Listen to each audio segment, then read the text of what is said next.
gentlemen, welcome to the newest episode of the Put Over Podcast.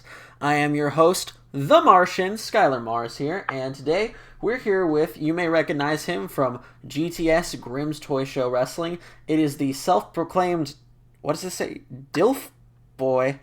Oh god, what have I gotten myself into? It is Dalton! Ew. You can follow me on Twitter and Instagram at Dalton, EWWICS, I'm very happy to be here tonight on the Put Over Podcast. I'm looking forward to this interview. Thank you for having me, like I said. Of course, thank you for coming on, Dalton. We've been trying to get this one together for quite a bit of time, but we finally got to sit down and record this podcast. Yeah, man. Can't wait. This is a great show. I checked some of your stuff out. I'm happy to be on it. Yeah, the last episode was with Crowbar, who you said you've actually worked for in the past. Why don't we talk about that a little bit? Yeah, so I think it was about late 2018, December. I was in the track team called the Garden State Players. A guy by the name of Tony Sheen, who also appears in GTS.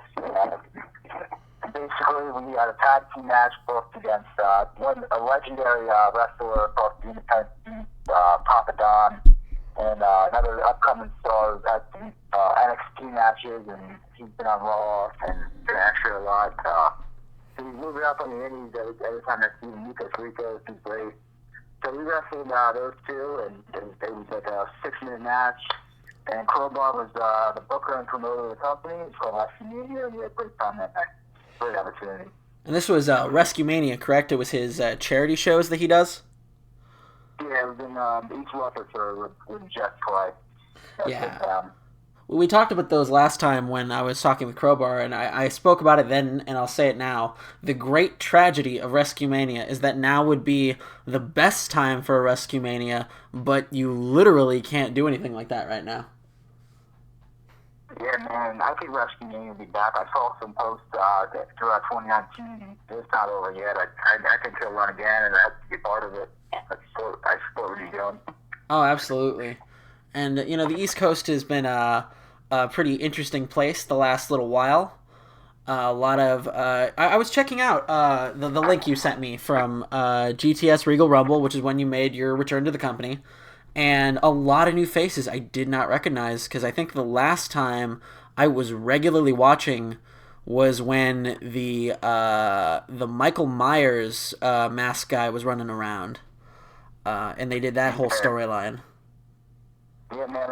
Grimm works hard, and no matter who he has, he's always had guys like Jimmy Controversy, I feel like, and a handful of other guys that have been loyal. But since the start, man, when I got there, I consider myself to be one of the last originals from that era.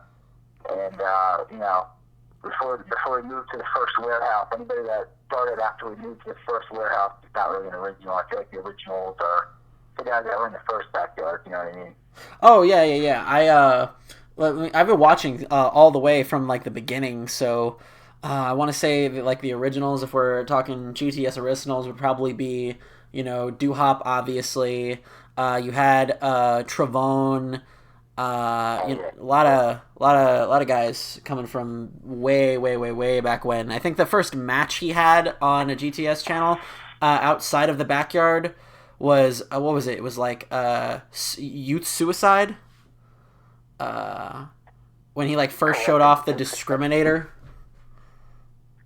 Oh yeah, I did like some South Jersey wrestling thing like 2014. That was like a town over for me when I was huge at the time. So I was watching Grimm's Toy Show throughout high school, and I was a fan, just like everybody else. And eventually, I broke into business myself and started training a little bit, and for getting an opportunity to be a part of his show very early on in my career, it was a blessing. I appreciate it every day. I'm very grateful about it. And yeah, I got big guys like the real Stakes and Carter are also Mike Ruthless. Whatever. Oh yeah, Ruthless.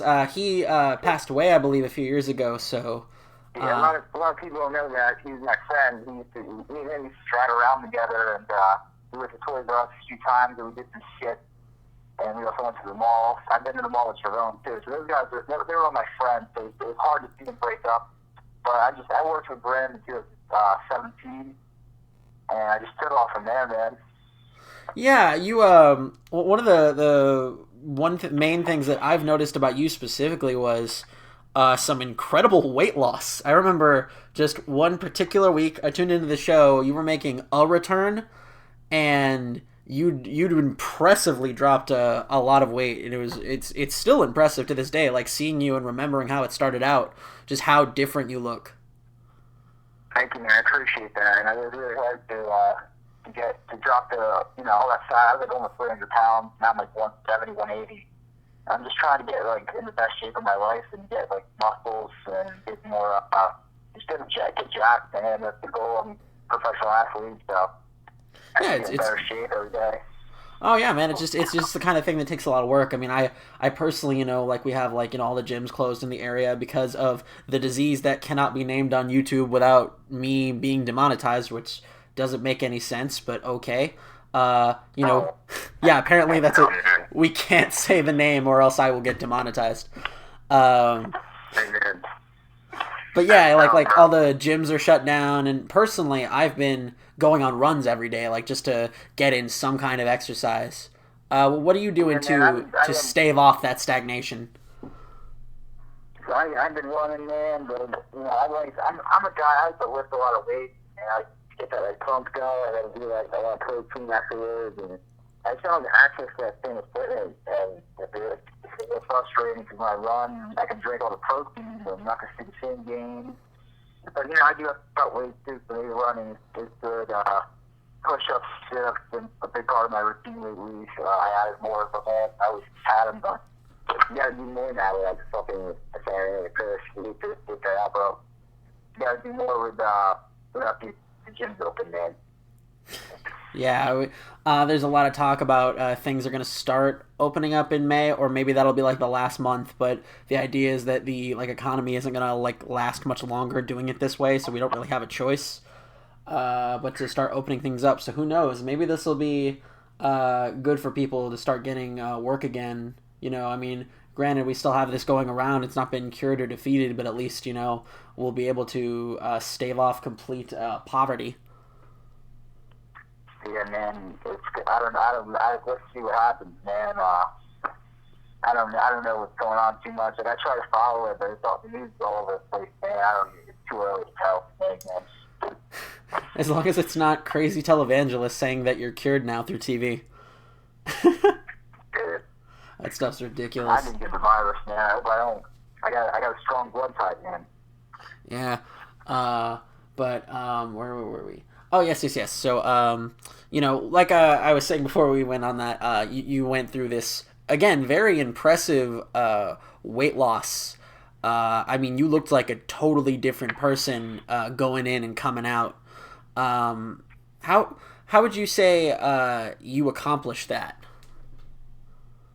So that was probably the timeline behind that was 2018, and I think I remember 2017 is the year I started wrestling. I'm very shy that entire year.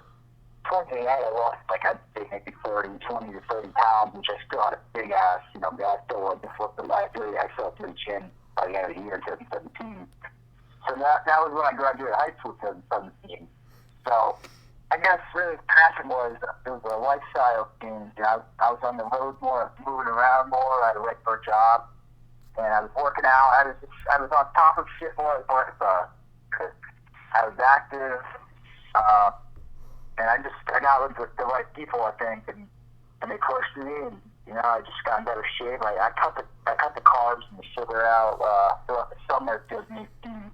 I really went hardcore dieting for a while.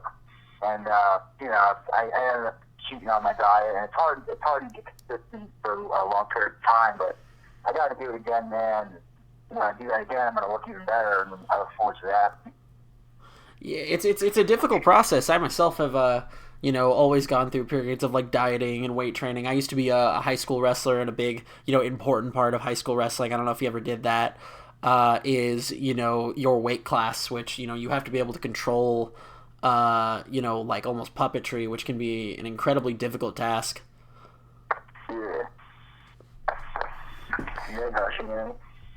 So how did you end up getting involved with Grimm in the first place?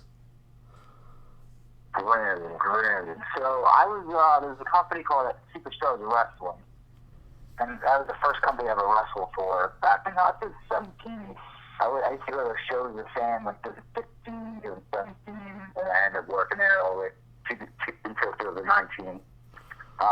But when Graham was wrestling there with Kurt Hawkins, he was managing him that night.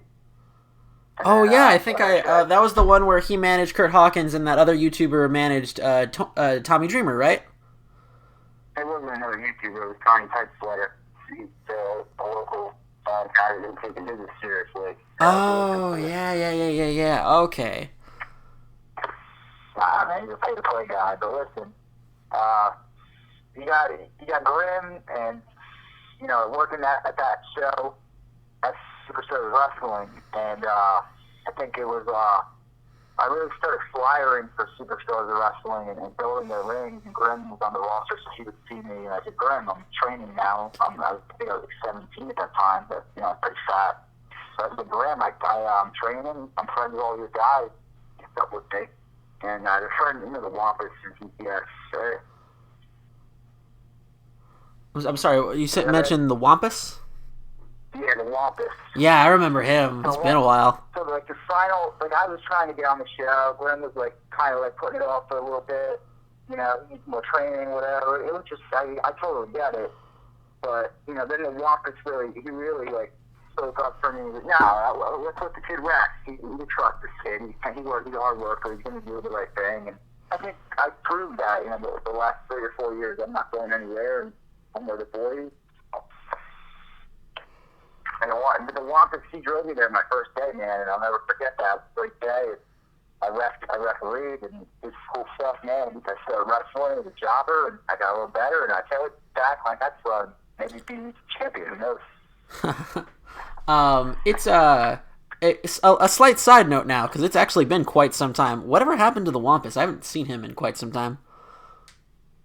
He's still on the show. He did the Regal Rumble.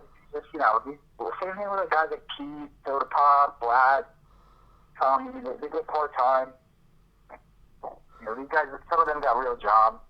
Yeah, I understand. And quite a few guys who have appeared on GTS have actually gone on to do some pretty cool things, which is starting to crop up a lot more. You've got Jordan Oliver in MLW. You've got MJF in freaking everything. Yeah. Jordan Oliver's everywhere too, man. One more time. Jordan Oliver's all over the place too. He's all over the world. He's Mexico, the UK. Speaking of the UK, I want to give a shout out to my friend Paul Willis. All right, shout out to Paul Willis. Paul supports GTS Wrestling and independent professional wrestling all the way from the UK, and that's really cool, man. I was actually just looking at the list of questions we were getting on Twitter, and I noticed some of the people who were making sure to retweet and advertise this episode, thank you for that, guys, by the way, were Ellie Everfly and Tony Cini. And I was like, what? I think I've seen Eli Everfly. I always say hi to him. I've seen him in New York a few times at shows. He's a cool guy. He's really talented. I hope he's not on TV, right? But I think he will be. Well, actually, so what's interesting about that is I think he's about to be, because he was one of the people announced as part of... do you know who Action Bronson is? Who? Action Bronson is a rapper. He's this big Albanian dude, and I've been a fan of his for forever. And he recently bought a wrestling company, and one of the first couple people he signed were David Benoit and Ellie Everfly. Oh, we're talking about DXF. Yes. Oh, they're local to me. I actually want to work there. I hit those guys up 2 days ago, trying to get in there. Then I was down to be in a battle royal back in October, but I had a Friday and Saturday match across the state in New Jersey, and I had a festival show. It was crazy, man. And then the Sunday rolled over, and I couldn't find a ride up there. I told those guys, the battle royal, and there's a lot of guys in it, but it was cool. I was there not making it, but you gotta do what you gotta do. Absolutely, and I That's cannot. so cool, those guys. Hope you get back there. Yeah, Action Bronson. One of his, I guess you could call it a personality trait, is he's a massive, massive wrestling fan. He's written songs about what was it, Barry Horowitz, for example, or drop kicking people like the Rockers. You know, he's a big fan. I can't, and several music videos. He does the Sabu pose. I cannot, That's for the fun. life of me, imagine what this is going to be like, and I'm very excited. It's a great concept, man. I hope they usually run shows at Richfield Park, New Jersey. I hope to see them on a bigger stage. I think they will be, man. I don't know what their goals are, but I think their concept is really unique. They could be somewhere huge, man. It will be very different. I remember hearing a little while ago through the Being the Elite show that Master P had bought a company, but nothing came of it. Now for glory, man. Yeah, I haven't seen anything from them or heard about them since. Just Master P bought a wrestling company, and Cody Rhodes kept saying, make him say, for a while. Yeah, I don't know, man. We'll see what happens with that. I don't think they have a chance of contending with AEW right away, but I mean, Tennessee, they're one of the top companies in New York and probably the East Coast, period. Oh, absolutely. And maybe eventually, I don't think it's going to happen overnight because Master P on it, but eventually that's happened, man. We could be a contender. Absolutely. And let's go back to the questions I got on Twitter real quick, because the main one I wanted to focus on was something from Grimm himself. He mentioned, yeah. So this was, I'm gonna read it as he said it, because I'm not sure what this is about. I just wanted to get it out there though. So he said, ask him about his fight with Matt Wolf and being saved by Teddy Hart. What? What is this, man? Hold on a second, bro. I want to check. Is this on Twitter still? Yeah.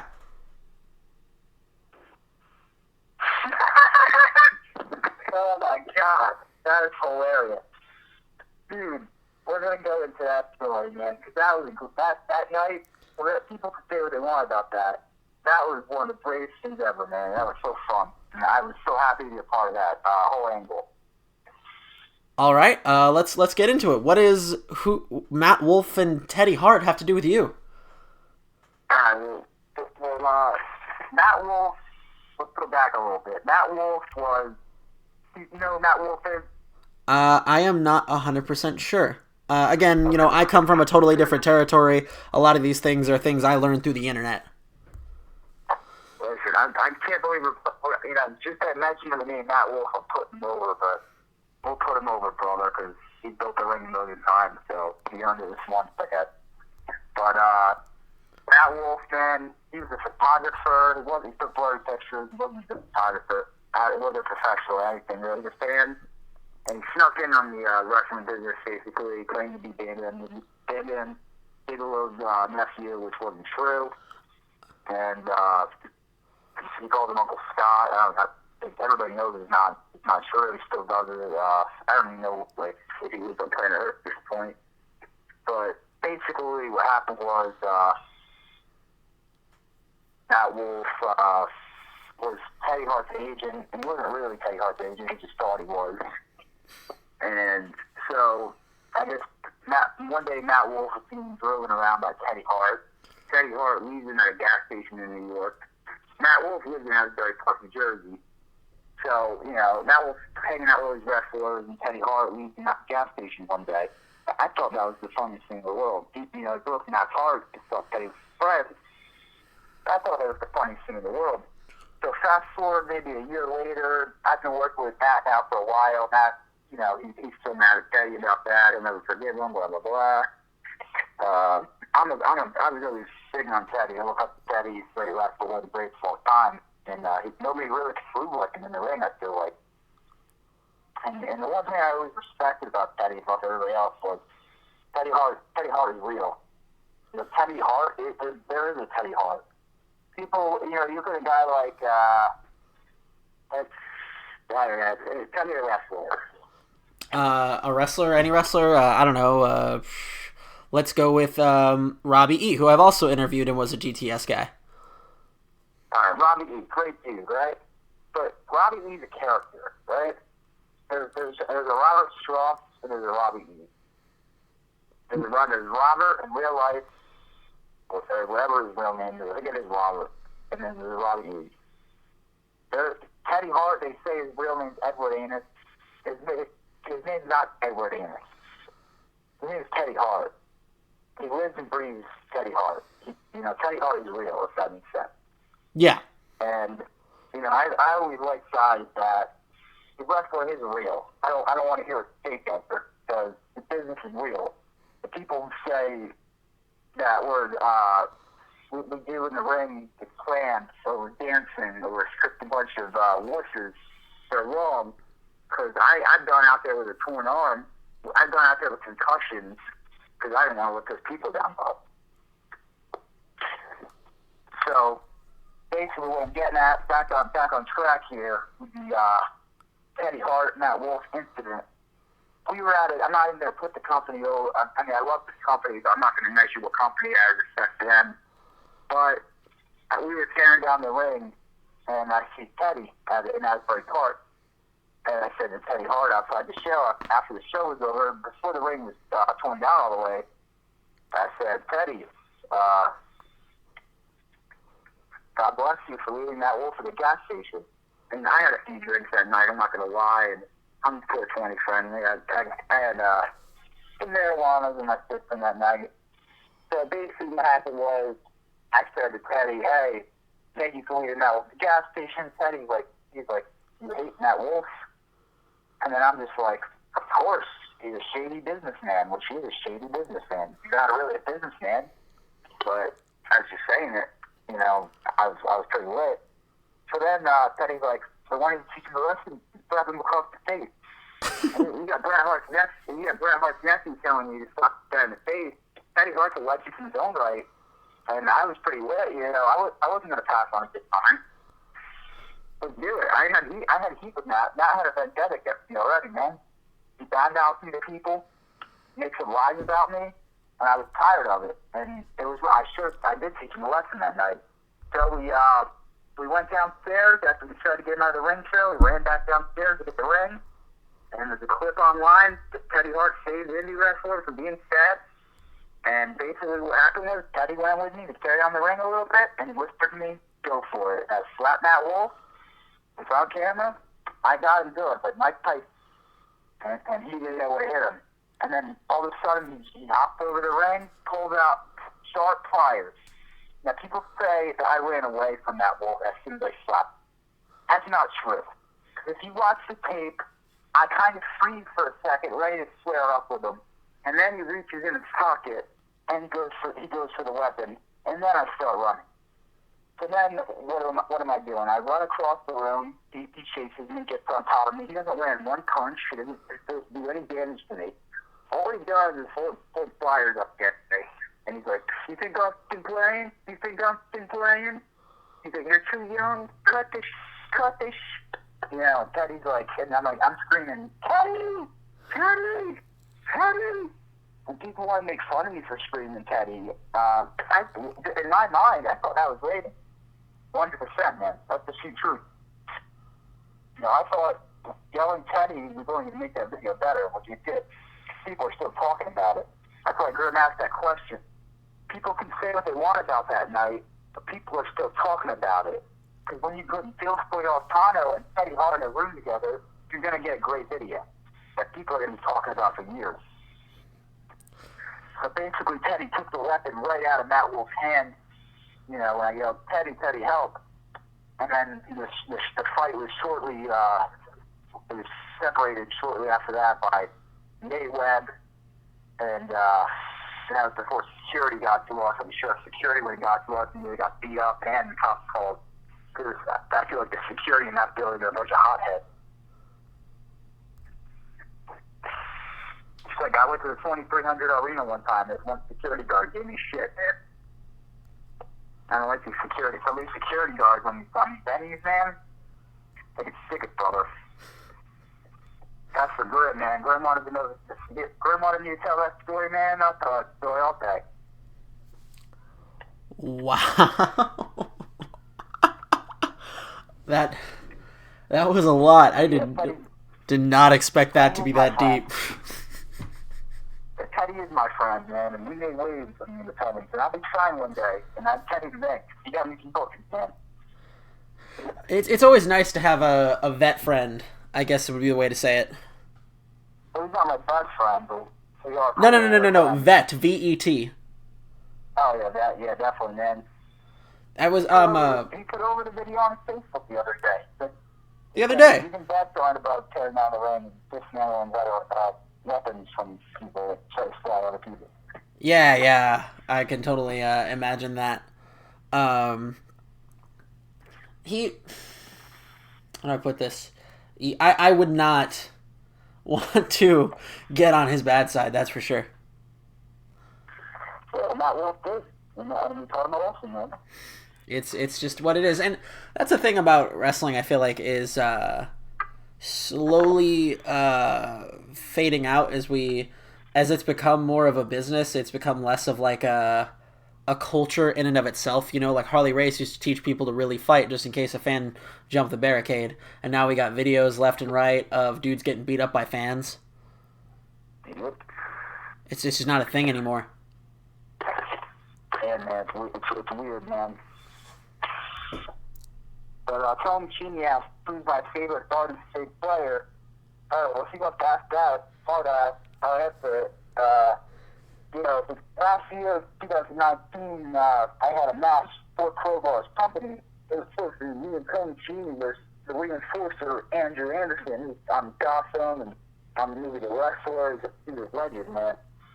And he's been around for like 30 years in the business. And I was supposed to wrestle him, man, with Cheney. And she was supposed to get me from where I was in North Jersey, and we were supposed to see that show the morning of WrestleMania on Sunday. But basically, Tony Sheen went to WrestleMania and totally blew it off. And I was screwed, man. So some Golden State player here for that one, man. Go watch WrestleMania and play in the parking lot. Do what you want to do, but remember, it's more important to honor commitment than to mark out in WrestleMania, man. You could have done both. Yikes. You could have worked the show earlier in the day, and then you could have went afterwards. I'm tired of entitlement full crap. I went out there, I built rings, I flyered, I earned by keeping business, man, and I'll keep earning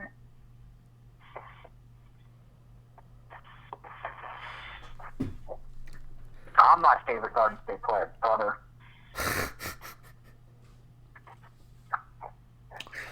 Why don't we get back to He's a baby face. He's a baby face. The pussy footer that he buys, man. But the GTS machine hires a full timer nowadays. I don't really do that. I'm good. They really like how. Speaking of GTS, I've actually never gotten to ask anyone this before. You know, it's a really unique show in and of itself. Yeah. What is the experience like being a part of a GTS taping? Because obviously the only people who get to be a part of a GTS taping are the GTS wrestlers. Well, when I started, it was the guys like Cletus, Bonifer, Jimmy, Mike Castle, Jay, and it was really fun. I just remember in Ronaldo, Kamikaze. I just remember it being really fun, more laid back, and then you get the new guys that don't know what they're doing, and we gotta teach them, and so then it becomes more of a job. But it's still, I'd say, generally it's fun unless like something really stressy going on. I think it's fun. We've had our fair share of, guys like fighting amongst themselves and stuff, but overall it's very fun, and I love being a part of it, and I can't wait to get back. But wrestling's a big dysfunctional family, man, but we all got one common goal, we all love pro wrestling. Was it odd being, or I'm sorry, I keep forgetting that you're younger than me. You are only 20 years old. Is it odd being, in videos, that are watched around the world with like hundreds of thousands, at one point even millions of views, like at such a young age? I don't really overthink it, man, because I mean, it's what I really wanted to do. Like, when I was a teenager marking out, started watching that on the iPad and stuff. It was just something I always wanted to do, and I'm just very grateful that it happened. And, now I gotta work it. I wanted it, and now I just gotta do it, and I gotta live it. So it's great, man. I'm not sure about it. I ate Robbie, in a skit for a diaper. I don't know if you saw the handstand warrior thing I did where I got on my knees. It's all work, man. It's all fun, and it's for the show, and for the love of the sport. People can say what they want about it, but it's showbiz, brother.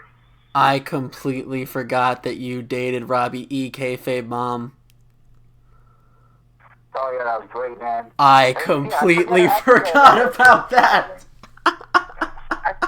There's probably so many things I've done that are crazy, and I'm just don't even think about it that often. But, it was a lot, and I worked really hard, and down the line, I'm going to be very appreciative of the time I put in, I feel like, especially if I end up making big money, which I think I will be, because I've already made more money as the years go by. Every year I'm moving up on the totem pole. Well, good.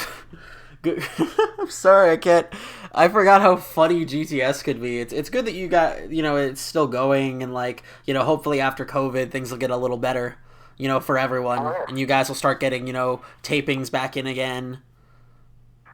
Yeah, dude, there's a reason why Glenn's getting this show looks special and people. Absolutely. And but before we get along going here, you mentioned you wanted to talk about MLW. You wanted to specifically talk about them for a bit, so let's do that. What exactly did you have to say about Major League Wrestling? So I don't know, man. I read the Twitter, the Facebook, and stuff. And I see what the fans are saying that they're on the AEW hype wagon or whatever. Which is cool, man. I hope AEW does even better. I hope they do great. But MLW is really, I think it's the dark horse in a sense. You got companies like WWE, Impact, ROH, AEW, MLW, NWA. They're all trying to be number one right now, right? Yeah. So I think MLW, man, they were doing their thing before AEW really got that large. And I think MLW is just a chess game for them, man. If they manage it right, who knows? And I really like the product. I watch it every week. I love what they're doing. It's a great mix of styles. Von Erichs are cool. Von Erichs are cool. Team Filthy's cool. A lot of factions. I think they gotta maybe cut back on the factions. They don't want to oversaturate that, but everything else, man, it's very great, and I like it, and I enjoy watching it. And I don't really, I don't know. I don't have a company that I would like to watch more than MLW Fusion. I'd rather watch Fusion right now than Raw. I went crazy. It's always good to see my guys, Hammerstone and Brian, getting work. I'm just always happy to see them, succeeding on such a a big platform like MLW. Yeah, man. I think as time goes by, MLW is going to get more eyes on them. It's going to be more mainstream than it is. Definitely not indie. All right. Well, we are starting to run out of time, so thank you very much, Dalton, for coming onto the show. And if you have anything, I'm sorry. Thanks for having me, man. I had a great time, bro. Absolutely. And if you've got anything to plug, you've got a little plug time. I got Twitter, DWW@DSGALTON. It was Dalton. Same handle for my Instagram. Facebook, you can find me at Dilfboi Daltono, DILFBOI, Daltono, Dalton with an O at the end.